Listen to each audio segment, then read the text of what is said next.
Oh,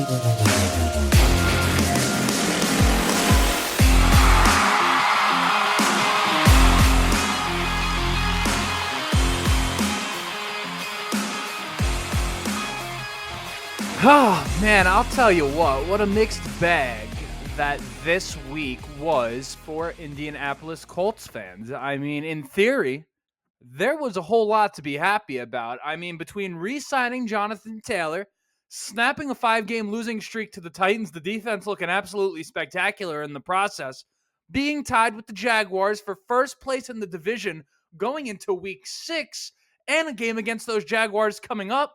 You have Frank Reich in Carolina. That has been an absolute mess. Bryce Young looking like trash. If you ask me, if we had Frank Reich, we'd be looking like the Panthers. Don't forget, the Panthers, by many, by who? The national media. And what do I always say about the national media? They don't know what the heck they're talking about. The Panthers were viewed as perhaps the most ideal situation for one of these young quarterbacks to come into. And sure enough, Sleepy Frank... No. Sleepy Frank is screwing it up over there as he would have over here. And of course, that speaks to the greatness of Shane Steichen, something that Colts fans should be happy about. I mean, you think about the history between Steichen and Frank Reich gets one-upped by Steichen every step of the way throughout his entire career. In fact, one of my favorite videos I've done to date, if I'm allowed to praise myself just a little bit, is a video explaining the history of Frank Reich and Shane Steichen together. I'm going to leave that one in the description. If you have not watched it, listen, I like to believe that all my content is at least halfway decent. That, if nothing else, is probably the most interesting story I've ever told. If you're not aware of the history between those two, again, link in the description for that. Now, all of these things are things that we should be happy about, but we can't help but just be just be overshadowed by these injuries from Anthony Richardson. It's just a dark cloud looming over what should be, a beautiful week for the Indianapolis Colts. And I'm all ready to root for Gardner Minshew. I mean, that dude has never thrown an incompletion in his entire life. From what I understand, from what I heard, he hasn't thrown an incompletion since his sophomore year in high school. I mean, this guy completes every pass that he throws. And Zack Moss, my Lord, he saw JT get his money. He said, excuse me, and not for anything. I think JT should at least treat him to dinner, right? I mean, at least Chipotle, and let him get the extra guac, right? Don't make him pick between the guac and the water bottle. Let him get both. I mean, Zack Moss was out there looking absolutely spectacular on a discount as opposed to what we gave JT. I don't say that as a jab at JT. I just say it for the bit. I mean, it's a beautiful thing to see. We have a beautiful running game, a beautiful defense, and we beat a Titans team that we have not beaten since the year 2021, I believe, and we held Derrick Henry to next to nothing. People forget that Tennessee Titans defense, that run defense, was the best in the NFL up to this point in this season. Over the course of the past 20 games, that Tennessee Titans defense is allowing 2.9 yards per carry. Now, this is as per a Titans fan that commented on one of my videos, so excuse me if that's wrong, but if that's true, Lord, I mean, Indianapolis' running game is no joke, and we're at that time of the season where we're starting to see the truth about a lot of these teams, a la the Bengals actually coming out and showing up for a day, right? Weeks 4, 5, 6, in my opinion, are always the weeks where you really start to see the truth come out. And the truth about the Indianapolis Colts is this is a tough day out for anyone. This is a team that's going to run the ball, play great defense, and go shot for shot with any team, assuming they don't drop a 50 burger on us, which it doesn't seem likely. But again, all of that being said, Anthony Richardson is the story because the Colts can just not escape drama at that quarterback position. So I obviously want to talk about that. Great win. We're going into Jacksonville next week, all well and good, but I just can't get the taste of this Anthony Richardson thing out of my mouth. Pause. Actually, maybe the biggest pause I've ever done on this channel. If I wasn't 4 minutes in, I'd probably edit that out. That's how, erotic that was. But that's neither here nor there. Let's get into talking about some of this injury stuff with Anthony Richardson because I'm very, very concerned. So without further ado, let's go. But I'll introduce myself. My name is Justin. This right here is the Ride on the Bench Coltscast. If you're enjoying it, go ahead, shoot it a like. It's going to help me get out to as many Colts fans as humanly possible. And of course, If you want to follow along for the journey, particularly if you already are and you have not subscribed yet, now would be the time to do that. But let's just enjoy the video. Let's talk about these Colts and let's further the discussion around this team. Want to make it the greatest place to be a fan on planet Earth, the greatest team to be a fan of, in my opinion, are these Indianapolis Colts. Now, am I biased? Perhaps, particularly as we talk about Anthony Richardson. So let's get into that. And a lot of people actually consider me to be like the positive guy around the Indianapolis Colts. That's not intentional. I pride myself on being a truth teller. And sometimes the truth is just really far nicer than a lot of what you guys make it out to be. I think that's why I get viewed to be a positive guy, because so many people are so negative. But when it comes to the Indianapolis Colts and the quarterback situation, I have said this off record on a number of occasions, have not said it since I had the podcast because I didn't want to speak it into existence.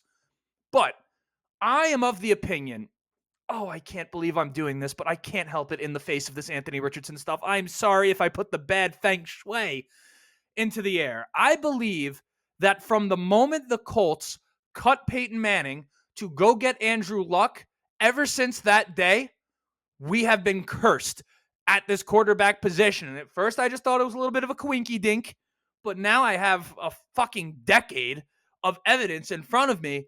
Things are not looking great at the quarterback position. I don't want to overreact, but in fact, things are looking great at the quarterback position. Anthony Richardson is a stud. He's spectacular. If you're not all in on Anthony Richardson yet, I dare say you might not be watching the games or you might not understand football. It is clear and obvious the talent, the head that guy has on him, and just really, just all around, how can you not be a fan of Anthony Richardson right now? But the injuries are concerning, and then the question is, how can you possibly avoid these injuries if you're the Indianapolis Colts? Because I think the interesting thing about it, I had seen a headline a couple weeks ago, almost made a video on it, decided not to, but the headline was the Colts are repeating the mistakes they made on their Andrew Luck, and I thought it was completely ludicrous, and I'll tell you why.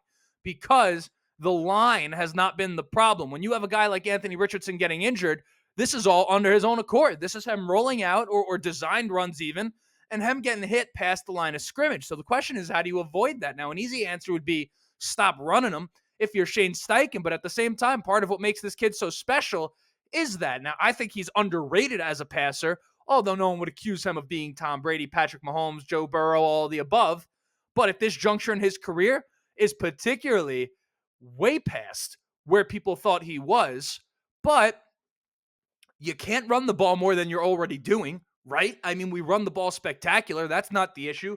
The line is playing well, and now we're just looking at Richardson and saying, not for anything, how can we possibly stop this? I mean, I was just watching the Eagles game on Sunday night, and or was it Sunday at 4 o'clock? It doesn't matter. The Eagles are always prime time. You know what it is. I was just watching the Eagles game, and Jalen Hurts was running the ball, getting hit nonstop, and he was staying healthy. He wasn't getting hurt, and it's not a toughness issue. Anthony Richardson clearly is as tough as they come. I mean, you see him out there. He is a tough son of a bitch. But the question is it just a case of bad fortune? I mean, some guys kind of deal with that early in their career where they're just getting hurt on these things, and you know, they grow a callus to it. Is it just bad fortune? It's not the fact that he's literally fragile. He is 6'4", 250 pounds. This is a behemoth of a man, okay? So size is not the issue. Is it just bad luck? I don't know what to make of it. Now, if you ask me on that play specifically, listen, between the fact that you're going to run read options, he's going to scramble on his own, that's plenty of running in of itself, let alone the goal line work he's going to get. In my opinion, if you're Shane Steichen at this point, I just can't have 1st and 10 power runs with him. I can't do it because have we not learned from the career of Cam Newton? Cam Newton is a guy, and this has turned into an eerily similar thing. Now, ultimately, I think Anthony Richardson, which is what makes this even worse, is a far more natural thrower of the football than Cam Newton ever was. I mean, when you see it come out of Anthony Richardson's hands, it's effortless, as opposed to Cam Newton, who always, to me, looked like he was laboring to really get good zip on that ball. But Cam Newton, the injuries accumulated, and it was by the time he got the shoulder injury, he was never the same. The shoulder is what did it. And the thing about a dislocated shoulder, or more specifically in his case, the grade 3 AC sprain, I believe that's what that's called. When you dislocate a shoulder, once you do it once, unless you get it operated on, the risk of re-injury on that is very, very, very high. I mean, particularly if you're going to be taking hits from NFL linebackers, right? So it's something to look out for, and I can't lie. I mean, I speak the truth. I'm the positive guy when I'm positive. I am extremely concerned about all of this with Anthony Richardson. I mean, even Clark Kent, even Superman himself had kryptonite. And when you look at Anthony Richardson, he has every single thing you can want. It's coming apparent to me that he's almost, and I hope I'm not speaking in hyperbole, is like God's gift to football. I mean, physically unbelievable. And then he has the work ethic and the smarts. The only weakness he could possibly have is that he may be prone to an injury or two. And while it's early to come to a conclusion, is the Rams game the only game he finished? I mean, listen, it's nothing against Anthony, man, but right now for me, I can't help but be concerned, particularly when I'm already predisposed to be a little negative about this situation as I introduced what I believe to be the curse of the Colts quarterback situation. And we're just seeing it play out here with Anthony Richardson. And again, I'm not doing anything groundbreaking by bringing it up, but all I'm doing is bringing you my commentary on it. And for me, I'm very, very concerned. I mean, the shoulder is going to be a tough time because this is a guy who already needs as many reps as possible throwing the football. He can't even move the damn thing. Did you see him walking off the field? That's a serious, serious injury. So it's all those reps not throwing.